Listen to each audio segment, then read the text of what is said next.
Hello and welcome everyone. This is Eye on Port, the program that has been designed to bring Ghana's ports and maritime industry closer to you. It is proudly brought to you by Ghana Revenue Authority, Goyle PLC, Serene Insurance, Ghana Link, Meridian Port Services, and Phoenix Insurance. This program is powered by Ghana Ports and Harbours Authority, and our media partner is the Business and Financial Times. Viewers, this week's main segment is twofold. And it has a lot of valuable information for you, so stay tuned. Folks, just as the month of October has been dedicated to breast cancer awareness, so is the month dedicated to eye health. So we sat with one of our very own eye care specialists at the GPHA clinic to give us a few pointers on how to preserve eye health. This is an excerpt of that discussion. Take a listen. Now, we are living in a technological world, and most organizations and companies are going paperless. Yes. It means that we'll spend more time on the screen. However, it comes with its challenges. Even though those challenges are there, it doesn't mean that we should abandon it. So, for instance, it is believed that the smart tablet or the electrical devices that we use emits this blue light that when we are exposed to it for a long time, it can damage the retina, the photosensitive part of the eye. And so we advise that at the workplace, when you work on the screen for about 20-30 minutes, you take your eyes off and look at a distance. What is happening is that when you keep looking at that close range on your device, your eye is just accommodating at a short distance. And so if you don't take care, you develop myopia or short distance vision impairment. Okay, that's myopia. Myopia. Yes. And so at the workplace, we advise that when you look on the screen for a while, you take off your eyes, look at a distance, and then blink and then come back. So by so doing, you are stimulating your accommodative processes of the eye to be able to still adjust for a far distant object as well as a near distant object. And one other thing that comes with the use of the screen is this digital eye strain. Yes, because the eye is naturally made to blink without you thinking, effortlessly. Right. But when you focus on the screen, because sometimes you don't want to miss a line, you want to get everything on point, you tend to open your eyes for a long time. But the eye is structured in such a way that the surface needs to be constantly moistened. Right. And so as you don't blink, the surface becomes dry. And if it becomes dry, you feel soreness in the eye over a period of time. And naturally, when the surface of the eye becomes dry, it stimulates water to come to lubricate it. So you see that people who have dry eyes sometimes complain about teary eyes. It is as a consequence of the dryness of the surface of the eye. Right. So we advise that at the workplace, you think blink. It means you are telling you to make a conscious effort to blink, to lubricate the eye, to keep the surface of the eye moistened. Right. Because the surface of the eye is your first point of entry of light into your body. So if that place is dry, it is not as sharp, it makes your vision become blurred. Right, right. So can you give us some perhaps statistics about how dire the situation is in our country? As for the statistics, I think that you've delved into it. In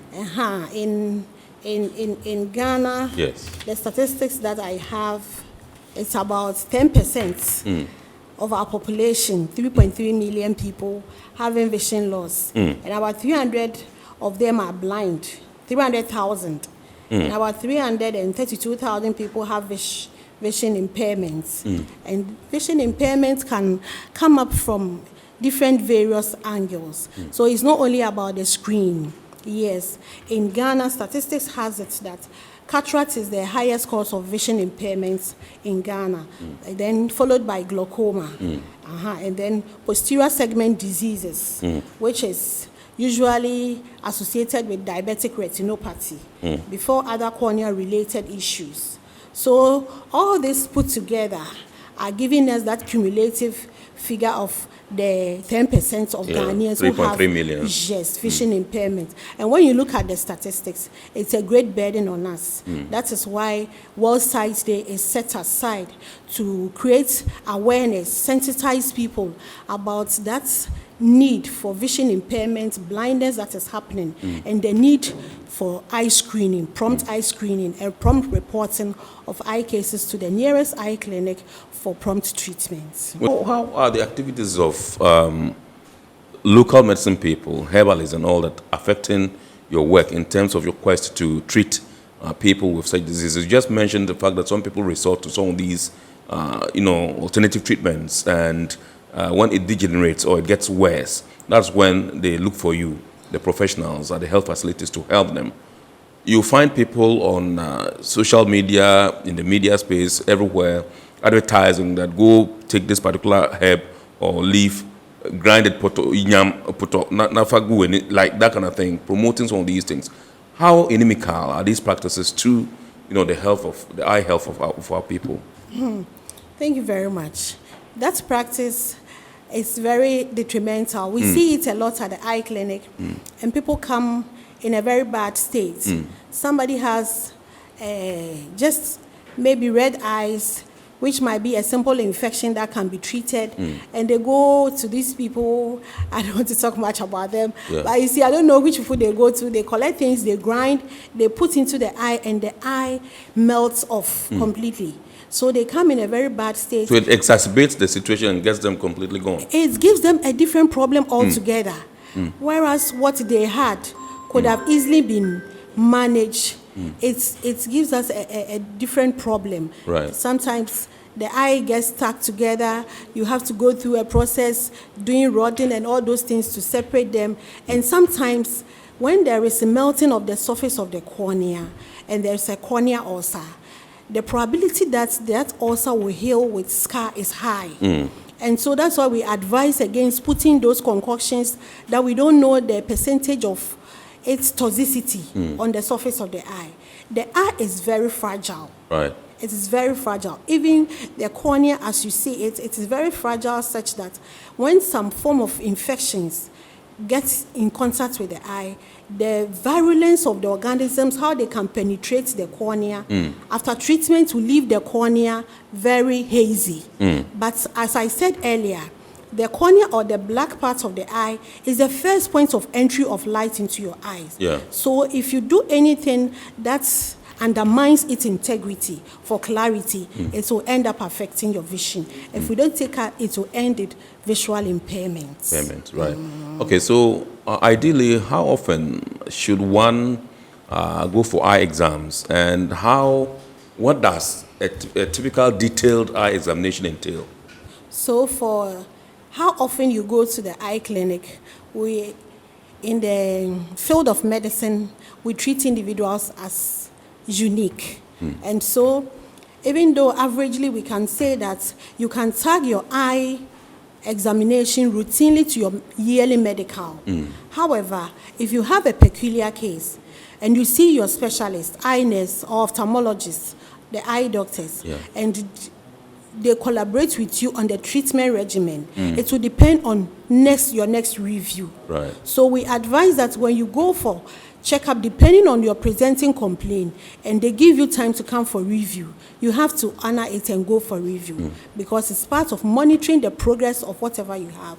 And so how often you go depends on the individual. Right. For some, we advise you come every 6 months. For some, we advise every 1 year. If you don't have any problem with the eye and it's a refractive error, it's also a problem, a challenge, we come and we correct it for you with the glasses. Then we will say that in the absence of any other complaint, in 2 years' time, you come for a review. Right. And so on the average, it depends on the individual. All right, away from that, viewers, we also had a conversation with members of the Chartered Institute of Logistics and Transport Ghana, who gave us expert insight on the need for institutions and organizations and the individuals who work within these organizations to adopt a green approach and be sustainable in their activities. Here is a summary of that discussion. Take a listen. If I am a logistics service provider, Yes. I'm in the maritime industry, I do logistics and all that, and I'm being told that I should do it sustainably and go green and all that. There probably are some requirements that will aid me to do that. And sometimes you find people say it's quite expensive to do that. What are some of the things that one needs to do in order to migrate from the current way of doing things to going green and sustainable? For all countries who are supposed to get green practices right or get sustainability right, must be piloted or pioneered by the states. Right. So state agencies will give the standard, give the benchmark to ensure that this is the direction that we go to. And the moment states give a regulation, that is the direction that we are going to. It means that we must all adhere that standards. Yes. And automatically it calls for a lot of changes. Basic example could be the fact that one of the basic things we could also just do in our offices to ensure that we go digital. I normally use a basic thing like A4 sheet for just an example. If you type one letter and you make a mistake and you retype it again, you make a mistake. Know that it's little in nature, but you are causing more harm to the society, to what you are producing, than for you to just be in digital, check whatever you are doing before the final print out comes in. That small thing that culminates become bigger in nature, it becomes effect on us. Right. So automatically, if you're all migrating to green, there will be some element of cost element for it. But what I stand for, that cost element can never be compared to the cost that will incur in the future if we don't go green. For example, 9 years ago, all countries in Paris signed to Paris Agreement, ensuring that we all abide by the COP 126. Right. This simply means that all countries must ensure that we all fight and collectively achieve the climate change that we are all fighting about. It must begin from small natures. So I start my small thing, maybe I'll also start a small thing, and gradually we all grow to that level, so that we can be able to achieve it.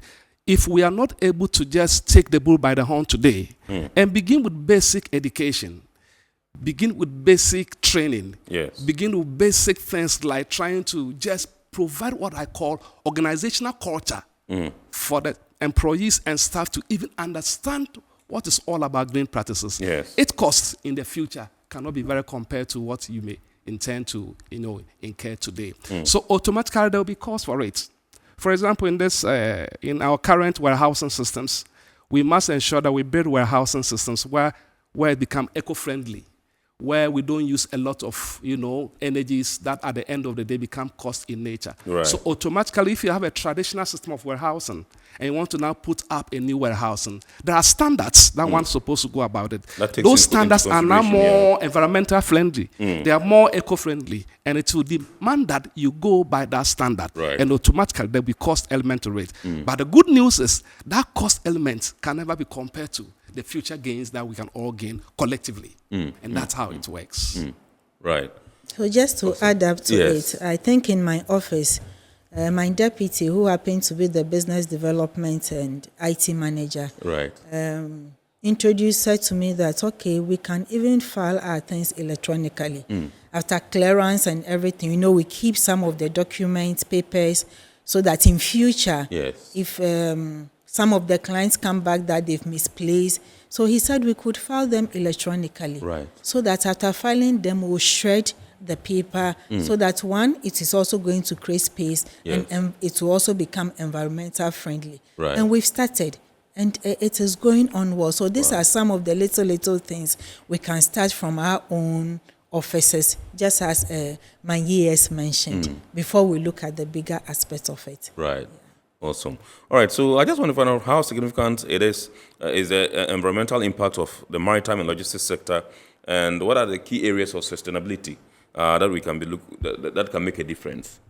Okay, so when you pick the supply chain logistics sector, we have a lot of chains within them.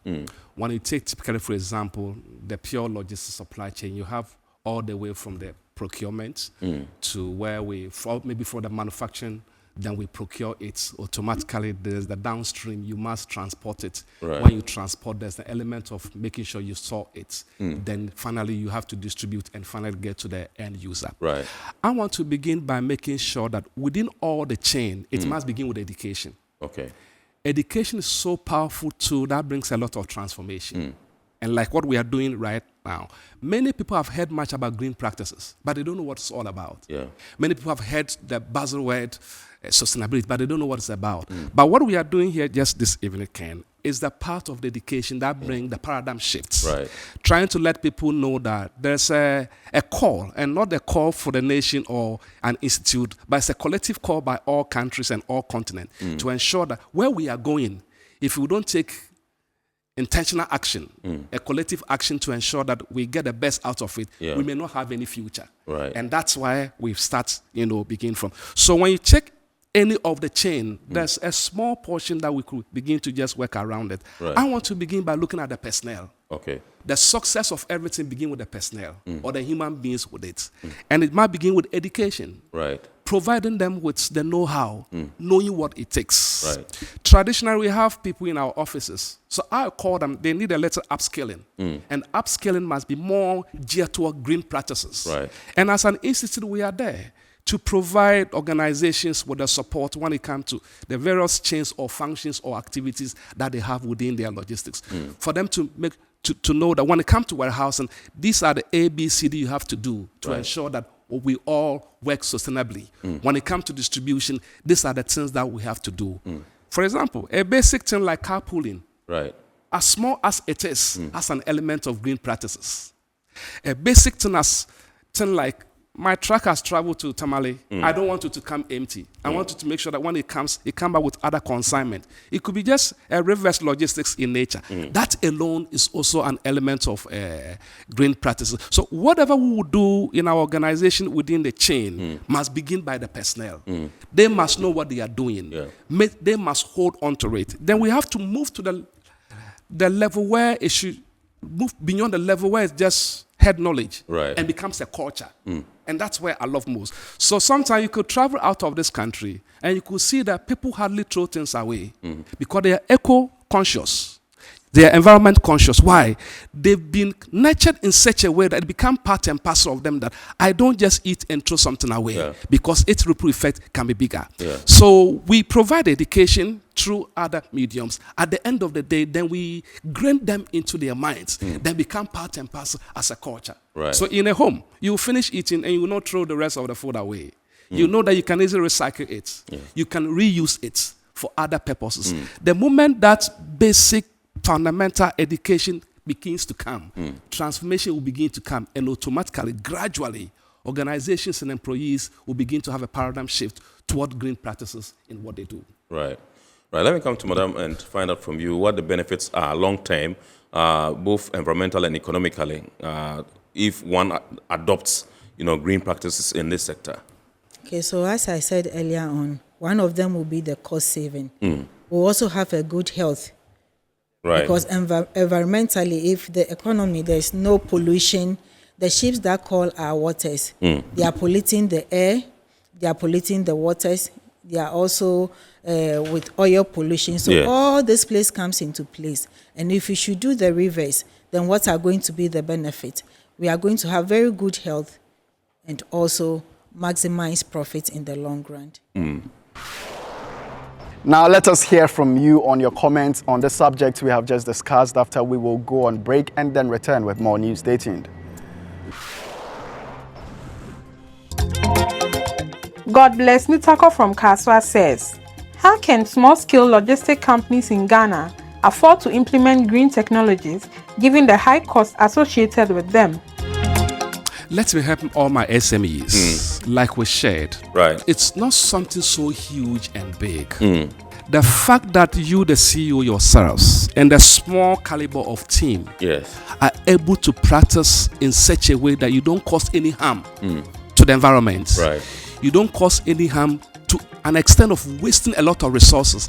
That alone is a beginning point of sustainability. Right. So you could begin from slow level.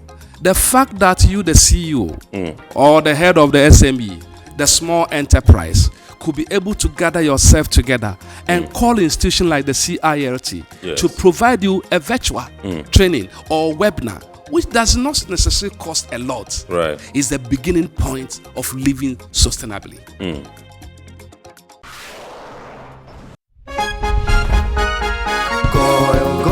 Good energy brings you quality choices with Goil Super XP. Available in many Goil stations nationwide. It is fortified with special additives that help your engine perform better and use less fuel. Branch into a Goil station today and energize your ride with Goil Super XP, compatible with most vehicles. Goil Super XP will feel ya, huh? Will be feel. Goil, good energy. Yeah, yeah, yeah. Electricity, then pay your taxes. Yeah. Our taxes, our future. Because you see, without our taxes, we wouldn't have good roads, good schools, better hospitals, street lights, and other very important social amenities.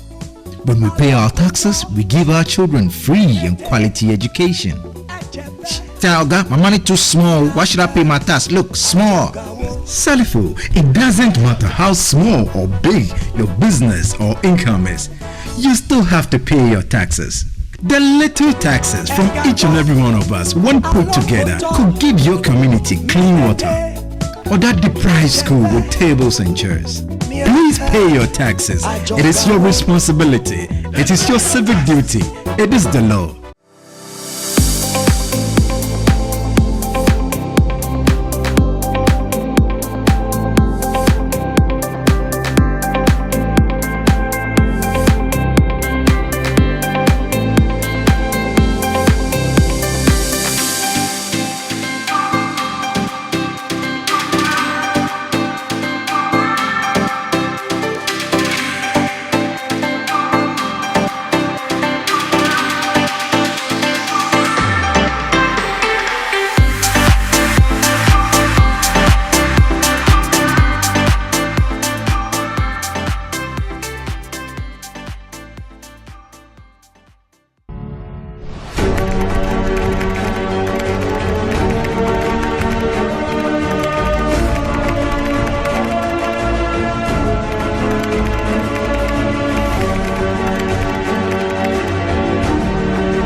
MPS Terminal 3 is Africa's new state-of-the-art container terminal at Tema Port. For manufacturers, agro-processors and traders, the new port means business can be done faster. This infrastructure boost will improve Ghana's port handling capacity, connect more trading routes, and oil the engine of growth for the economy, creating greater opportunities across all sectors as Africa's markets merge and become the largest trading bloc globally. MPS, we connect, you thrive. Business and life can be like the sea sometimes. Sometimes serene, sometimes calm, sometimes turbulent, and at times it brings the unexpected. However it is like, trust Phoenix Insurance for your home, car, business, and marine insurance needs. Call 0302-246-319 or 0243-690-492. At Phoenix, you experience a delightful service delivered with wisdom. Welcome to the GPHA port of Takoradi, Ghana's first commercial port. The Ghana Ports and Harbours Authority (GPHA) has in its quest to position the ports of Ghana as the leading trade and logistics hub of West Africa, embarked on a massive expansion drive at its Takoradi port, the first commercial port of the country. This has resulted in a radical transformation of the initial 7-berth low-drafted port, which was constructed in 1928, to an ultra-modern port fitted with deep drafted container, multi-purpose dry bulk, and liquid bulk facilities.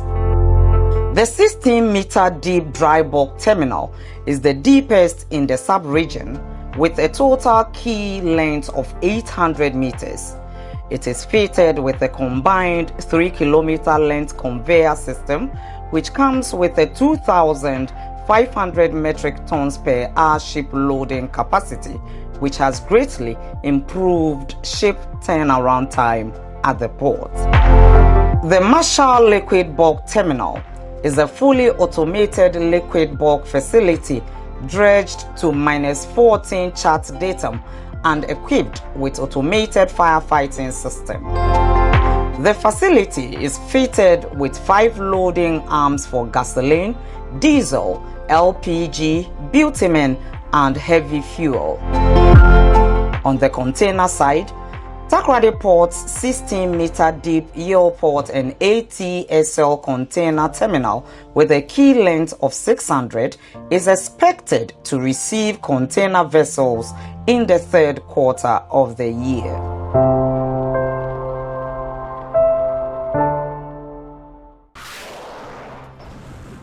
Welcome back, viewers. Now let us take a look at other happenings within Ghana's ports and maritime sector.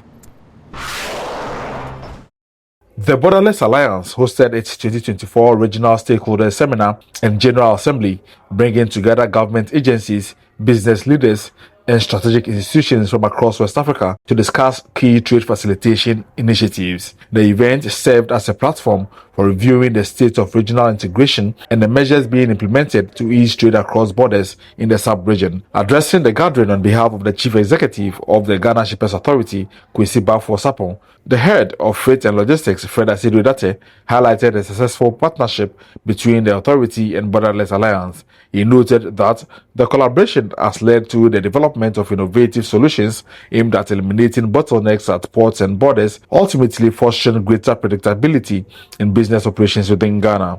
The Borderless Alliance, with the support of the Ghana Shippers Authority, has been working to support the private sector and its partners in achieving tangible improvements in the free movement of goods in West Africa. We have developed and implemented innovative solutions aiming to eliminate bottlenecks, specifically non-tariff barriers, at our ports and borders, and to bring predictability to doing business in Ghana. President of Borderless Alliance, Jonas Lago, reaffirmed the organization's role as a key advocate for public-private dialogue on trade matters. Over the past decade, he said, the Alliance has engaged with national and regional policymakers to promote smoother trade across the West African region. The Alliance is pursuing its efforts to improve road governance and eliminate tariff and non-tariff barriers in order to enable the effective free movement of people and goods in West Africa. Chairman of the ECOWAS Trade Liberalization Scheme Task Force, Dr. Mohamed Ibn Chambers, who delivered a keynote address, stressed the importance of fostering stronger economic ties within West Africa as a means to solidify the region's economic standing. Dr. Chambers expressed concern over the persistent poverty in the region and advocated for free movement of people to unlock jobs and opportunities. The level of poverty in our continent is unacceptable. 2024, there are still huge pockets of poverty and underdevelopment. And the way to break this is if we among ourselves, we start doing business and allowing our young people, very dynamic, very innovative, to move freely across our continent, to seek opportunities, to harness our tremendous natural resources. The conference also featured plenary discussions on the Interconnected Transit Cargo Management System, SIGMAT, and the Pan-African Payment Settlement System, PAPs, evaluating their role and effectiveness in streamlining trade facilitation across the region.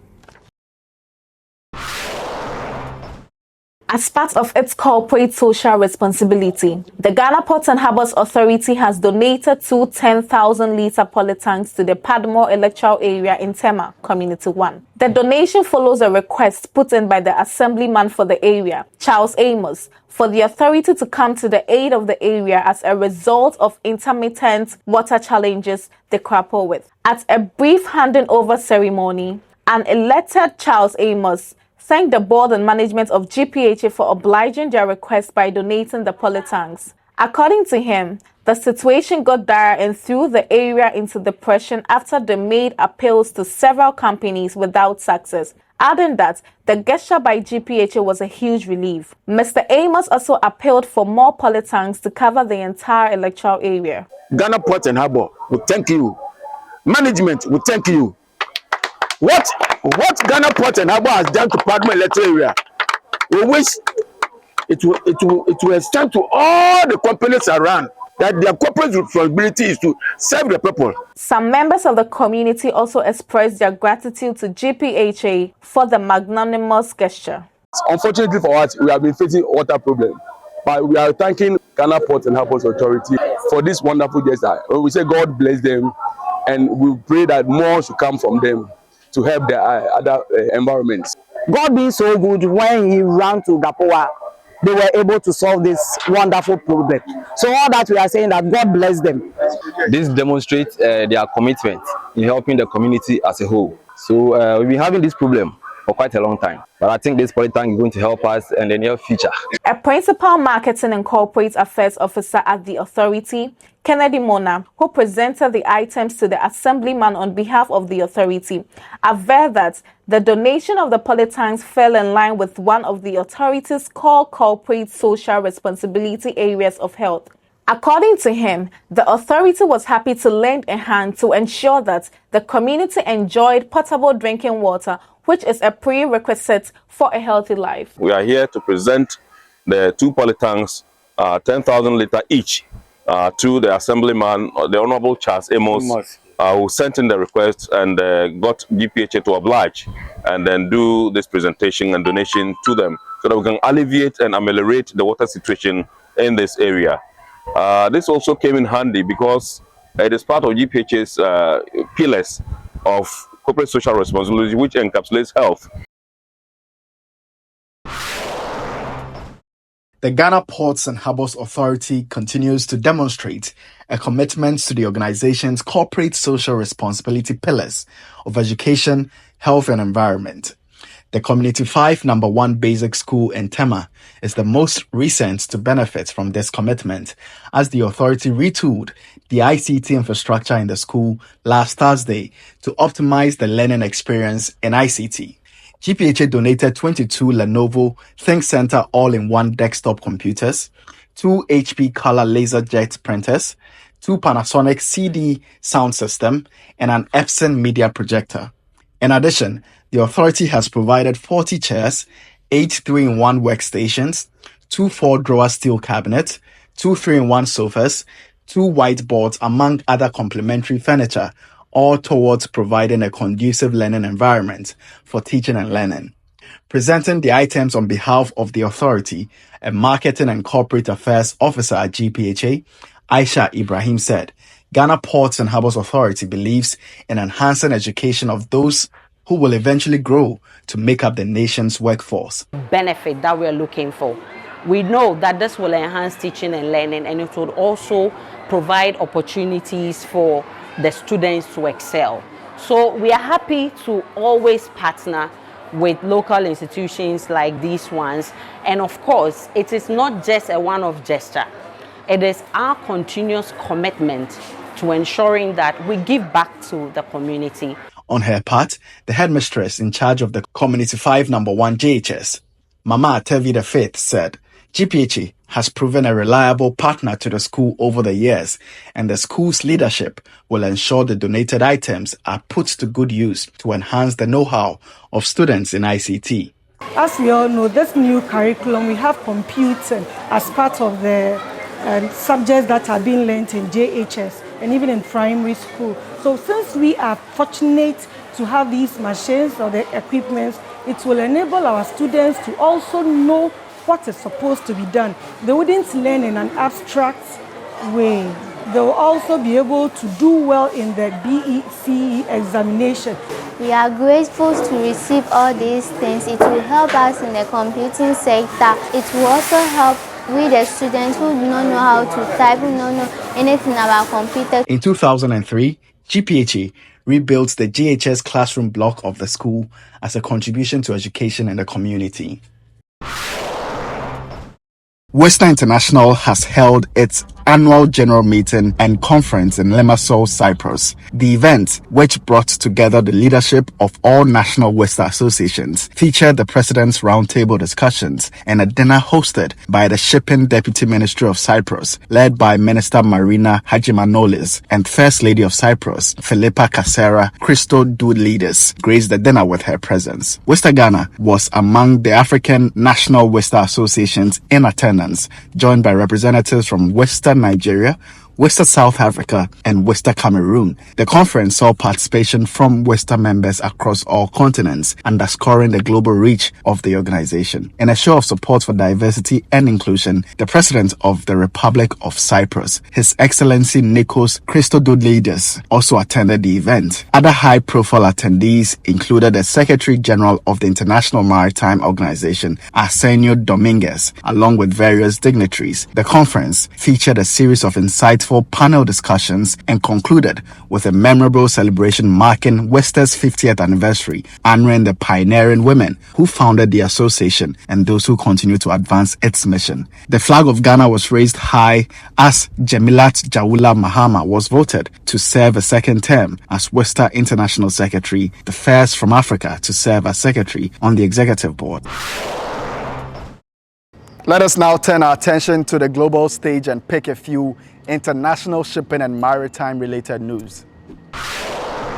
Port of Newcastle's Clean Energy Precinct project has reached a development milestone with the signing of agreements for front-end engineering designs and environmental impact statement EIS covering electrical infrastructure, water services, general infrastructure, storage, berth infrastructure and pipelines to berth. The FEED and EIS studies will be completed by Lumia, Connexa and GHT, informing future site enablement, site layout and land platform design, which will be used to prepare environmental planning approvals. The agreements are funded as part of the Commonwealth Government's $66.89 million grant for the Clean Energy Precinct for hydrogen readiness.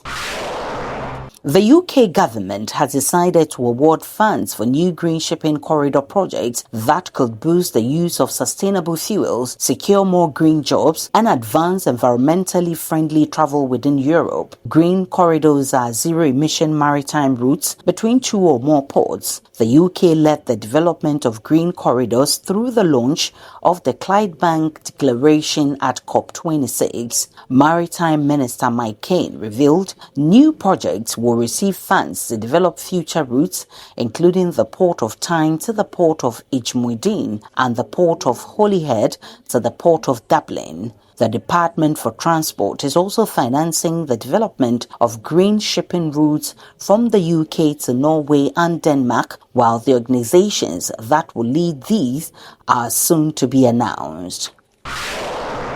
Let us now take a look at the schedule of vessels that have berth in the ports of Tema and Takoradi and at the anchorages of both ports, as well as those expected in the coming weeks, plus the Bank of Ghana exchange rates, which you may need to know to clear your cargo with.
Now on to our word of the day segment, where we introduce words, phrases, jargons and terminologies that we often use in this industry so you can get familiar with them.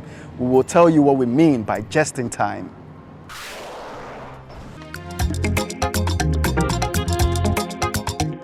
Just in time. In this method of inventory control, warehousing is minimal or non-existent. The container is the movable warehouse and must arrive just in time. That is, not too early and not too late.